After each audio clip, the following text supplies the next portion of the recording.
You ready to do it? Oh, come on, dude.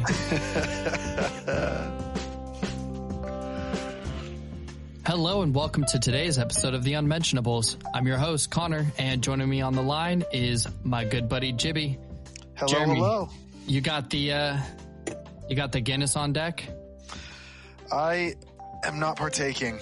I have had a very alcohol-forward last couple of weeks, which we can absolutely talk about today. But I did pound 3 Guinnesses before we played some games the other night, and you were googly-eyed staring at those beautiful, beautiful Irish brews. I haven't had a Guinness in, I don't know, since the last time you and I chugged one together, maybe 2 years ago.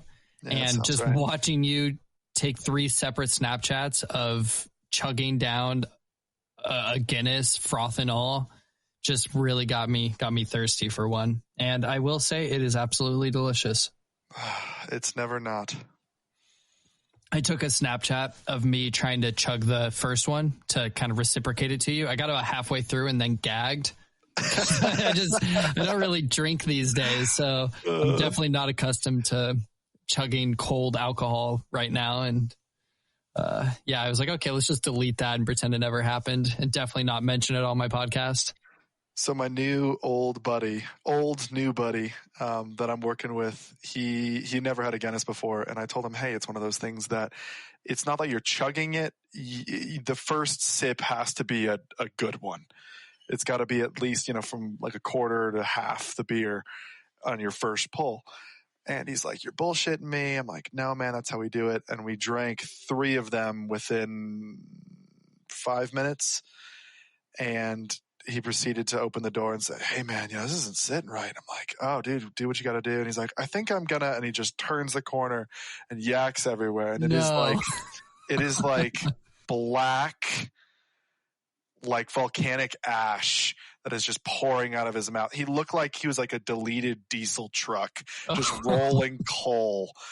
And he's like, I really enjoyed it. He's like, I don't like it right now, but it was a good experience for him overall. I don't think he's going to drink Guinness with me again, but at least he learned. Speaking of good experiences, all of our listeners who listen to our podcast on the way to work, before they've had their first meal, they're just like, their stomachs are turning right now with that visual that you just gave them. They're like, oh yeah, that sounds really good. Yeah, Connor's making this Guinness thing sound so delicious. And then Jeremy comes in and compares it to diesel fuel. Shit's all over it. Yeah. Guinness sales are going to be at an all-time low now. Well, it is what it is. We're not here to promote beer. Well, we are here to promote. Just kidding. I don't do that. So we were kind of waffling back and forth on what to talk about. This is our first recording of 2025. And, what's the big thing that everybody talks about? New Year's resolutions. And I kind of wanted to give myself some grace. It's our first year doing the podcast. So I kind of get the freebie of, hey, we can do a New Year's resolution episode. But I definitely felt the other side of that coin, which is everybody talks about them. Nobody ever does anything about them. And I don't know. I think I'm kind of just lukewarm on the whole subject. What about you? Resolutions are bullshit. People think that they can make these massive changes just because one year ends, another begins. I feel like a good 80-90% of those resolutions are just too big for people to follow through and finish with. And we kind of had this conversation before. The word resolution almost has like a negative connotation to it because of that reason, that you go to the gym and you can just see the first week of January being the busiest week of the year because all these people who have made the same resolution for the last 6 years of, oh, this is my year. I'm going to the gym. I'm going to go 6 days a week. I'm going to work out twice a day, 3 of those 6 days. And then it's always this funny 2-3 weeks later. It's like the end of January, beginning of February. And there's no one, all those people that signed up are going to go the next 4 or 5 months paying their gym fees. And they're never going to use it. That's kind of how I look at resolutions. And we had the conversation that I think that goals are a more strong backed thought than resolutions. It doesn't sound as nice. Resolutions, it sounds nice, right? But I think that small attainable goals are easier to achieve long term and something that you can stick with through the entire year. Well, and I think another big difference between the two is that resolution indicates that there is going to be some kind of big change that you're making, and change is very difficult. I feel like you can accomplish goals without making very large changes. You know, some goals, of course, you have to make big changes, but not all of them. For instance, like let's say I wanted to read more books. I don't have to make big life-changing decisions and get a gym membership and completely change my daily schedule in order to fix it. I just make my current decisions of my free time and say, oh, I have this free time. What do I want to do? Do I want to play video games or do I want to read a book? And if I set a goal to read more books, then I think that that's maybe more easily attainable. I don't know. Would you agree that that's kind of where it comes from with the goals? Because I feel like a goal and a resolution on the surface kind of seem like the same thing. Yeah, I think that in my mind, a goal is something that you're actively striving to progress yourself towards. It's something that you see that light at the end of the tunnel. You say, okay, I have a checklist. These are my goals. The way that I think of a goal is something that's I'm putting in place that I can achieve this. Whereas a resolution 9 times out of 10 is going to be too great or too big for the majority of people to commit to long term. Yeah, I think that any kind of resolution that you make or any kind of big change that you make that is dictated by a day of the year just doesn't really set you off on the best foot. For instance, going back to your gym example, why on January 1st do you all of a sudden want to start going to the gym? I think that that's a terrible month to start going to the gym. It's cold outside. Most people are less motivated during the winter. Why not start going to the gym? The sun's not staying up later. Yeah. Exactly. Yeah. If it's not dark by the time you get there, it's dark by the time you leave. So I think that maybe June would be a better time to start going to the gym. It's really hot outside, but on the really, really hot days, maybe you can go work out inside of a nice air-conditioned space with a bunch of equipment. And it's just easier because you're already doing things more active. But we set these specific dates because it's a new year, new me type mentality. And I think that that's just one of the many things that set people up for failure, which is why I didn't necessarily want to do a New Year's resolution type cast, because for the most part, I've failed in almost every resolution that I've made. And I don't know about you, but even saying it out loud is kind of setting me up for failure. Yeah, it definitely doesn't put in forth this aspiration, this drive, this like good look towards the beginning of the. Fuck,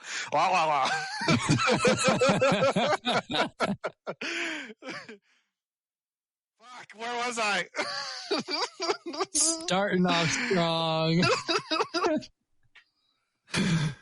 What was I talking about? Oh, I got it. So, buddy, what are some goals? Got a really good intro, and then we both are getting derailed. Me because I'm tired, and Connor because he's had half of a 4.7% beer.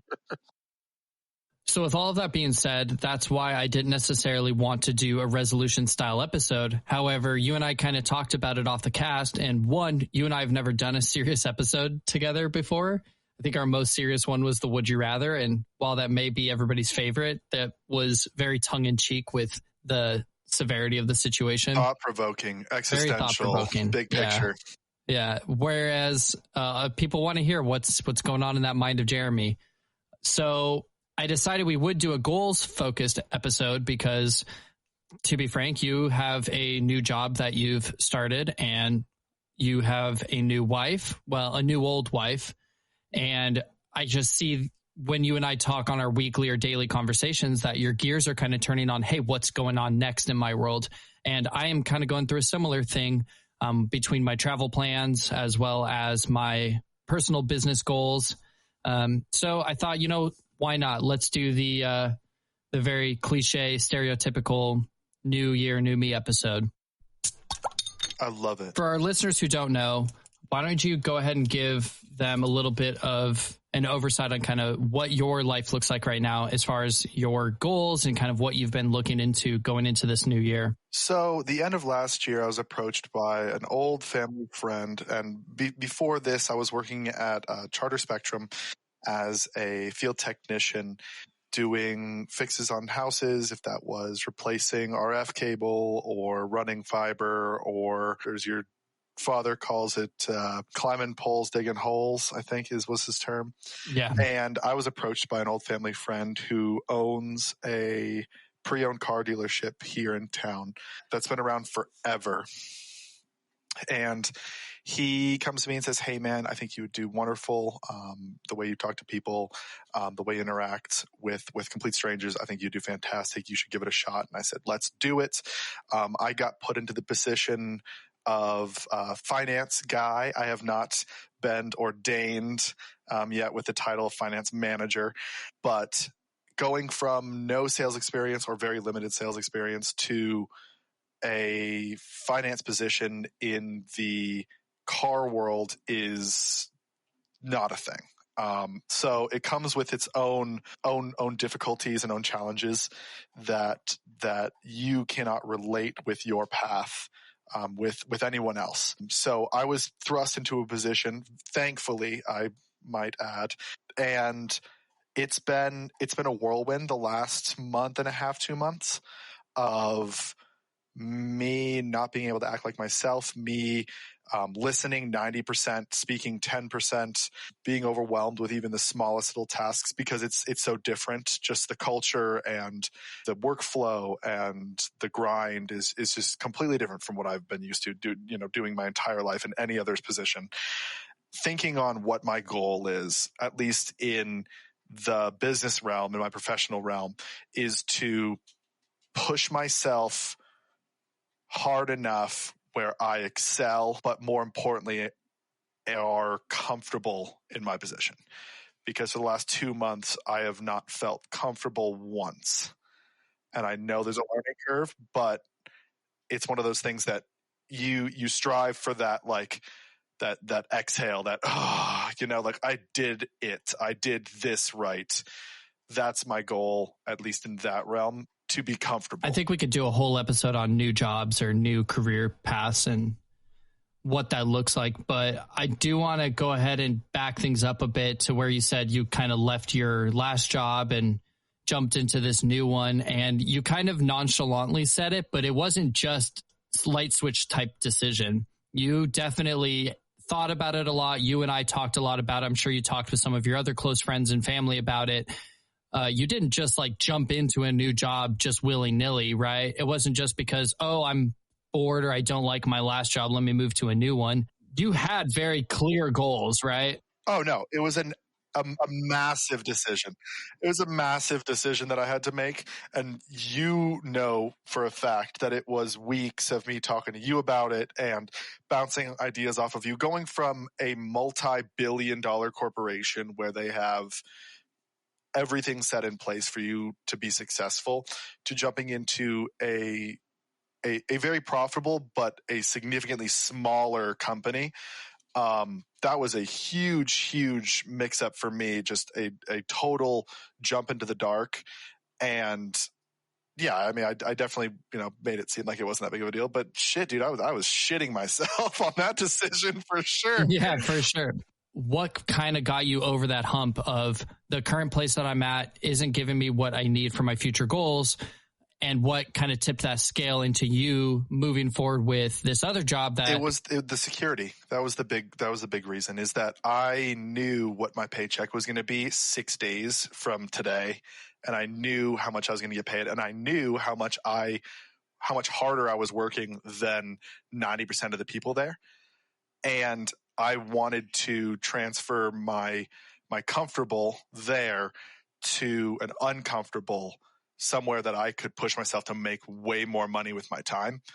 And eventually that comfortable would find it. I knew that the learning curve and the change and the comfortable would come later, but I was so comfortable doing what I was doing for the last 2 years that I would get complacent, and I needed something to like push me to be more. Do you think that you thrive in uncomfortable situations, or do you think that a comfortable situation is where you perform the best? I think that anyone who says that they thrive while being uncomfortable is a liar.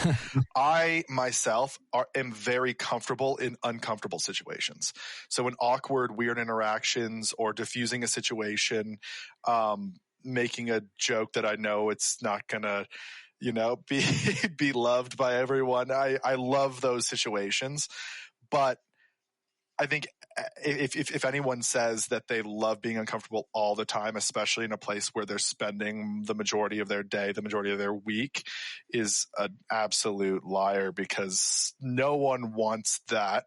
But when you make that switch, it's expected. You know that there's going to be a learning curve. You're going to be uncomfortable for 6 months, a year, before you really plant your feet and know how to do your job well. See, I feel like I have to push back a little bit, because I think that I am one of those people who doesn't exist, according to you, who actually prefers, or who actually thrives in a situation where they're less comfortable, because I think that I'm always chasing the next thing that is an uncomfortable thing for me to learn or to experience. Between, moving out here, that was definitely not a comfortable move, but that was something that I was excited to do. I think that if you look at my work history and kind of what I like to do for work, it's never a comfortable job. Even bartending, it's different every single day. And I kind of need and want that kind of uncomfortable. But I think your uncomfortable is different than my uncomfortable. My uncomfortable is meaning that I don't know what the hell I'm doing. Uncomfortable, whereas yours is like, as a paramedic EMT, you're knowingly and willingly putting yourself in uncomfortable situations to do a job you know how to do. Mm-hmm. Mm-hmm. A bartender, you are having to deal with, shitty customers, shitty meaning like drunk, and putting yourself in that situation. But I mean, that was a bad example, but there's a difference between being uncomfortable and knowing how to do your job, and being uncomfortable and not knowing how to do your job. Sure. So you're more talking about with regards to like your competency within a job. You feel uncomfortable not being competent within like a new position or like a new situation. Yeah, absolutely. Yeah. I mean, yeah, I can agree that happened, or I would assume that most people feel that same way. People can be excited about starting something new, but that's why it sucks being the new guy at any kind of job, is especially at one where, you're not getting hired based off of years and years of experience. And I mean, that's kind of what I'm going through with dog training right now.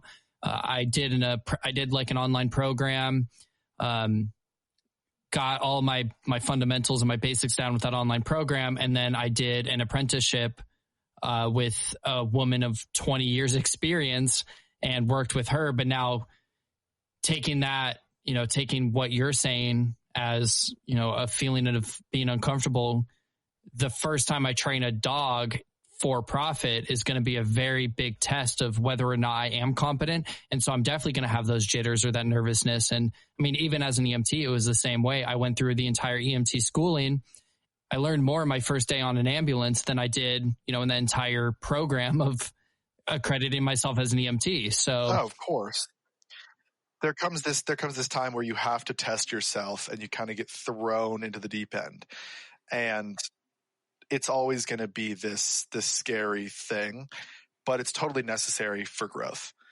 And the same way that, I want to be competent when someone comes to me asking about finance questions or asking these weird, obscure questions about this one thing with this one lender, your equivalent to that is, okay, what do I do if my dog is telling me this, or my dog is doing this? How do I correct that? We both have to have this certain confidence about us, even if we're not 100% certain, because we're both new in our positions. We can't portray weakness, not weakness, but uncertainty, right? Insecurity, uncertainty. Yeah, absolutely. Because we're considered professionals in our craft. We can't have that. So going back to, again, goals, and your main goal being to find that level of competency, finding that level of comfortability within your new workspace. what does your like day to day look like as far as trying to achieve that goal? And, you know, I think I know the answer because you and I talk almost every day, but what would you kind of say to a listener who may be looking to take that first step into something new, whether it be a job or some kind of new goal that they've set for themselves in 2025? You know, it is the new year. People are making these changes or trying to envision these goals and reevaluating their lives. Well, what would you say to them? What I'm planning on doing every single day is stressing my ass off. No, it's putting myself out there, asking the questions that you may think are stupid because you've asked them 4 times prior, not being afraid of being vulnerable in those instances where you don't have the answers, seeking help, practicing, honing. And you can ask Jess. I come home and I've talked with you multiple times about the amount of stress. You know, like I think I called you last week and said, "Hey man, I had a long day. Can you just gas me up?" Calling your support network. And you were like, "All right, man, like I'm probably not going to gas you up, but I'll tell you that you're a fucking a rock star and there's nothing for you to worry about and that this is totally normal, that you feeling the way that you are going into something new is everybody else, man." And I'm like, yep, that's what I need to hear. Because, you know, I'm the biggest perspective guy in the world. I think that a situation that someone comes to me and they're like, "Hey man, I don't know about this, dude. Like I got them this Christmas present, but I don't know if it's the one they're going to like." And I just grab them by the shoulder. I'm like, "Dude, you really think they fucking care? Like, come on, dude. Like, people buy the shit they want to buy. Like, it's the thought that matters, right? Like, you're in a position where you went to Kohl's and bought this polo shirt for your significant other and you're wondering if they're going to like it. Like, there's people that are having to deal with like these massive national like scandals and like civil unrest. Like, it's all perspective. And I forget that sometimes, and I need to hear it from my close buddies, and I need to hear it from Jess. And I'm like, wow, you know what? I'm just being just a little chicken shit. Like, you're absolutely right. It's perspective. That's oddly therapeutic, man. It's one of those things, you know, you don't know you needed to hear it until you hear it. And it's like, oh yeah. Right. Yeah. I just thought you were going to call me cute and say I've got pretty eyes and stuff. And no, you told me that it's absolutely normal to feel the way that I'm feeling. And that if I didn't, then I wouldn't, you know, I obviously don't care enough about what I'm doing to warrant it. We talked enough about me. Oh, I can never talk too much about you. Tell me a bit about what's going on in your neck of the woods. Don't tell me, tell them. I know. But tell me again. In case you forgot. Yeah, I might have. Yeah, tell me a little bit. December, January, I have created my website, gotten all of my LLC stuff set up for my dog training business. And right now I am preparing to jump into the deep end and actually start training dogs for profit. And I think that I'm feeling these hiccups and I'm kind of creating these problems where it's like, oh, well, my payment system's not perfected. Oh, well, this part of the website needs different. Oh, I don't really understand my scheduling, or what if my prices are wrong? And I keep like nitpicking all of this stuff and taking hours and hours doing these things, which is a very common thing that I do in all aspects of my life. It's why I spend twice as long editing podcasts than I really need to. You know, if I just hit submit on our podcast after cutting out a few of the bad words that you say, people would think it's great. I feel like I have to nitpick all these things and make sure it's all perfected before I feel comfortable with taking that next step. And I've come to the point in my dog training journey that there's nothing left for me to nitpick. It's either I'm going to go train dogs or I'm not. So, I don't know. Okay, rewind here. Let's talk about your website a bit, because the smooth transitions where you've got not pop-ups, but they like appear, and you're going to great detail about your services and where you're from, your training background and your personal background, and pictures of stock imaged dogs. Like it's fantastic. How long did it take you to put this together? Dude, that's a thing. like 50 hours, dude. Like, you know, like it's not like this is like I pick like the easiest website builder out there, you know, and I'm not saying their name because they haven't sponsored us yet. To thank Squarespace. Designing with Squarespace is like, it's so easy, dude. Like anybody could do it. And I went ahead and like maximized what I could do. But dude, that's the thing is I just spent 50 hours on this thing that I'm making these tiny little changes. And like I said, I feel like I have to make sure that everything is perfect before proceeding to the next step. And it's definitely starting to drive me crazy because I waste so much time doing these things when I don't really need to even do them. Like the things on my website that I'm having issues with is things that you would never even notice because you're like, oh my God, this website's so well put together. Look at this little transition that he does on the page. And that took you 4 hours to do.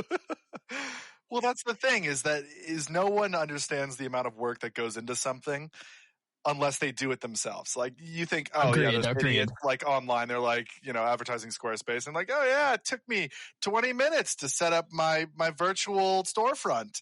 And it's like, no, you're a YouTuber. You paid someone to do that. And it took them a week and a half. Yeah. Yeah. And that's the thing is I like the work. So it's not a complaint about, you know, doing the work, but it definitely, you know, as somebody who puts a lot of value on their time, I feel like I don't emphasize the amount of stress that I'm putting on myself and the amount of time that I'm putting into things versus just kind of taking that leap of faith as an entrepreneur. I went to college to be an entrepreneur and I have the training. I have the understanding. I helped my mom build up her business and she's getting accredited for how awesome of a business she has. And, you know, she's the main person who's done that work, but I helped build the foundation of it. So I have this success and I know what I need to do. But man, time and time again, the big thing comes down to just taking that leap of faith and actually doing the job. And I think that my main goal for 2025 is not just, you know, doing dog training, but actually committing to the practice, you know, and actually committing to myself and this work and this effort that I've put into myself to make sure that, hey, all of this effort and all of this time and all this work I've put into it so far isn't wasted. Right. You can only prepare so much until you have to take that leap and see how you're going to perform and how to make yourself better. Have you ever thought about being a business coach? Oh, definitely. Of course Where you're not committing to yourself per se, but you've got like 2 dozen clients that you're like working with to help them with their business. That's definitely a long-term goal. And I think that's my retirement job for sure. I was going to work at a liquor store. Yeah, I mean, I'm sure the employee discount is great. Oh my God, it's so good. So much Guinness. So that's my main goal. And I don't know, man. I'm still thinking about what languages sound hot, dude. Yeah, none of that is making the final cut. Like, not a single word of that conversation. It's fine. Yeah, but this transition sure will. I can already feel it, you know? Yeah. So what else? What else you got? Because I mean, I have tons of travel plans and I do want to get into that, but I kind of took my turn. So outside of work, what about like married life? Do you have any goals like married life? I know you talked a little bit on the like last cast. We've had some people, you know, send us emails asking, hey, are they like having babies? If so, like, congratulations. Like, and I was like, holy shit, I am not going to discuss this with you over email. If I should just ask Jibby live on the air without giving him any kind of preparation. Are you having kids? Is she pregnant? This just in. No, we've had the conversation. We've been having the conversation for some time, and it was always one of those, we're going to do the white picket fence, no shotgun wedding. Now that it's here and all of our loser friends are getting married all at once, we have no time to do our honeymoon, let alone think about procreating. Dude, babies take like 4 minutes to create. Like, what are you talking about? Are you kidding? Those are rookie numbers. It's the 18 years after. It's obviously, right? Like we practiced. No. Don't put that in there. Just turned around and started shaking her head. We talk about it frequently. And I don't know if we mentioned on the cast before, but like a big thing for us is how to handle events or how to handle holidays. And Jess will get in these moods and she'll bring up like, yeah, well, I want to do this for Christmas when we have a kid. And we'll get into a heated discussion on how are we going to do Christmas?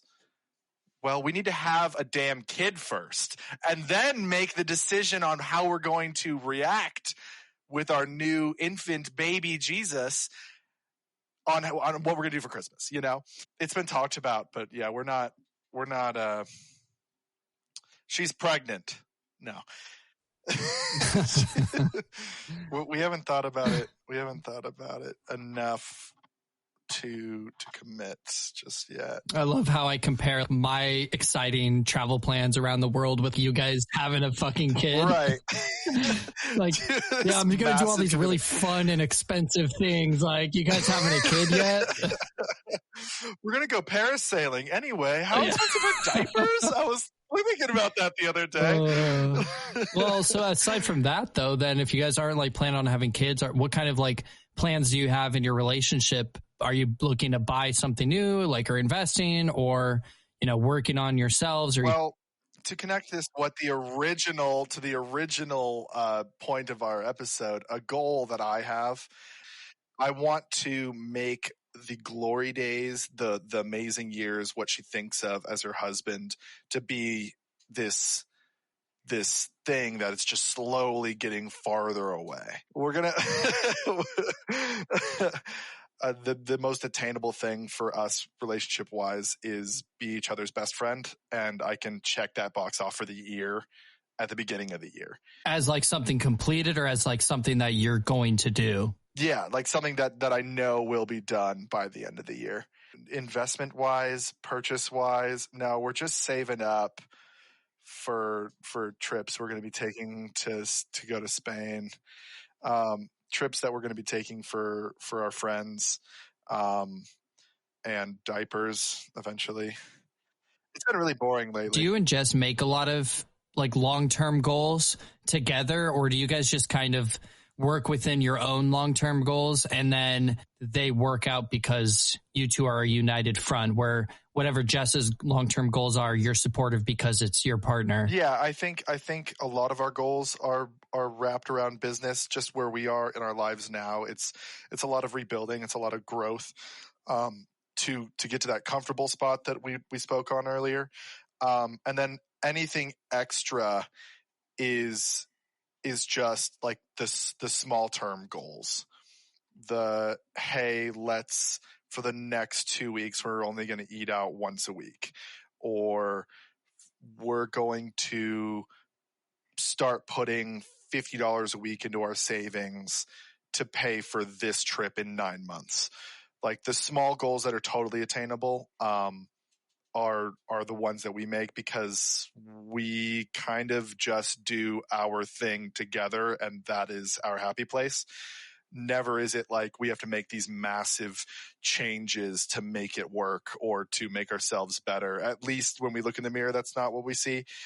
We could totally just be pieces of shit, and we're just oblivious to these changes that have to be made. But our day-to-day is committing to what we've always done, and then just kind of adjusting those small term goals. Yeah, that makes a lot of sense. I think that's similar to how Alexa and I do it. You know, we have our long-term goals. It's so hard, I feel like, to constantly be goal-oriented. You know, I think it takes a lot of practice and a lot of just reconfirming that that's what you want, versus, you know, the day-to-day goals or the short-term goals. Those are pretty easy to manage, where, yeah, you have this short-term thing where for Alexa and I, it's been our trip to Thailand. We have known that we're going to Thailand since, I think, last summer or last fall. I booked the tickets just so that we could start. I just think that that's like a great way to start a goal is, hey, we're going to go do this thing. The tickets are already booked. So now we have this goal. And then we check in with each other. And then when it's time to do that thing, it's like it's free because the tickets were already paid for. You're on a free trip at that point. You've forgotten about putting the money towards it. There's nothing free about it, that's for sure. People say like Thailand is so cheap. People have never been to Thailand or haven't even said the word Thailand in 5 years. You tell them you're going to Thailand and they're like, oh yeah, that's great. Like it's super easy to travel go there. Buy an elephant. It's like so cheap. And what? People who say like, oh, you're moving to Washington? Oh, it rains so much up there. Have you ever been to Washington? Well, no. I just know that it rains a bunch up there. Which it does rain a lot in Washington, and it is pretty cheap in Thailand. So I guess some of the stereotypes are at least somewhat true. But personally, I am always trying to push that envelope of, how much money can I make with the least amount of work? Anybody who knows me really well, like obviously that's tongue in cheek, but for me, that is how I live my life. So we spoke on small goals. That's it for this week, folks. I came unprepared, but you are supposed to keep me in line. Oh, shit. With our travel plans always being at the forefront of our relationship and what we want to do, it really helps to set the goal, get some part of it booked, and then move forward on that. And that's kind of how her and I approach our travel goals. And that's how we approached our Thailand travel goals. For the year of 2025, yes, we're going to Thailand in something like 3 weeks from now. But then after that, we have, I think, 5 different flights that we're taking to either go visit back home to Colorado or I think we have a bachelor party coming up for our friend Jake. So we'll be going to Florida for that. I think that my main goal for 2025 as far as travel goes, outside of just making sure that our current travel plans work, is actually putting down a baseline for our travel plans in 2026, because that's when we're going to take our next big trip. It's going to be another expensive one. So I think trying to get as much of it taken care of now will help, just like the way our Thailand trip is helping us now. Having everything booked in advance just helped us prepare and helped us set money aside and helped us get excited for our current trip. And so we're going to try to do that this year for 2026. So a little bit of forward thinking, which is good, but not too much. I love how you said, oh yeah, we've got our big trip this year and it's coming up quick, but our big trip next year, that's when we're taking our next big trip, aside from the 5 other flights we're taking to go to a million other places. Well, don't fucking have kids. I know. This is that was a great point. You approached me, I think it was like a year ago, maybe. And you're like, dude, you really don't have to have kids. You and Jess can just uproot your life every 3 years and come travel the world with us. And I'm like, oh, that sounds really fun, right? So many people would pay to be in your position, to get offered that from Alexa and I. Yeah, it was enticing. I'm just a lame. No, you have such a good family dynamic. When you and I discussed the topic of whether you're super excited about Christmas or if you're a bah humbug, you and I were on complete opposite sides of the coin. And I really think it just comes down to the difference in our family dynamics. Your family is just such a pleasure. They are so excitable during the holiday season. They all come together every year, family, like your immediate family, your cousins, cousins, everybody gets together. And then also when you have your friends show up and your whole family is so kind and generous to them, I could see why you and Jess would want to settle down and introduce the next generation into such a beautiful and wonderful, loving family, which again, I love my family. Sorry if it sounds like a complaint, but my family's just not like that, Yeah. You're saying all these nice things. Like my mom didn't just sit you down and dress you in robes and force you to read lines off. We're all over the place with this one, dog. That's okay, man. We'll fix it in post. No, it's great. This is what I kind of like I love staying on topic, but when I'm driving to work, I just want to listen to 2 goofballs talk about random shit, Well, I hope that there's a lot of goofballs who are listening to this right now and they're on their way to work and they're like, yeah, that's me. I had to pull over on the side of the road and throw up because of Jeremy's description of Guinness beer, but now I'm feeling a lot better. Who's a goofball? I'm a goofball. Yeah, well, I think that's a natural closing point to this episode. Thanks as always for Jeremy for coming on and offering your expert advice. And and I'm doing this shit for free, which is crazy. I usually charge by the hour. You know, you don't have to do it for free. This is a great segment. Now that you mention it, we've got this thing called Patreon. Games. Yeah, let's game. Love you, buddy. Love you too. Thanks for having me.